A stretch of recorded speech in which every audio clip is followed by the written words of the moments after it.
Біз бүгін Оразгүл апаның ұлттық тағамдарындамыз. Мына Оразгүл апа өзі осы жерде ұлттық тағамдарды және қазақ халқының қолымен жасалған керемет, дәмді, сапалы, пайдалы тағамдарды ұсынады екен демалушыларға. Мына жерде өскеменнің балы, мынау құрт, мынау қолдан жасалған сармай. Біздің ұлттық тағамымыз. Мынаны мен бірінші көріп тұрмын, черчил деген нәрсені. Оны қазір ападан сұрап отырмыз, қалай жасалатынын. Мынандай мінекей самса, 3 түрлі, біреуі тауықтың етінен жасалады, біреуі сиырдың етінен жасалады, біреуі фарштан. Фарштан жасалады. Ең негізгі бұл жердегі фаворит мынау қымыз. Қымызды апамның өзі мына жерге күбісін қойған. Мінекей көрсетейін сіздерге. Күбімен піседі. Мына тап-таза қылып мынаның бәрін осылай көрсетпей қойған. Тоңазытқыш бар апамда.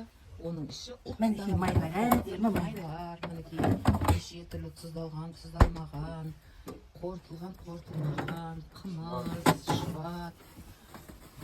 Ірімшіктер бар, ірімшіктер, міне әдемі ірімшіктер. Мына бринза деген бұрын қолдан жасалатын еді, қолдың ірімшігі.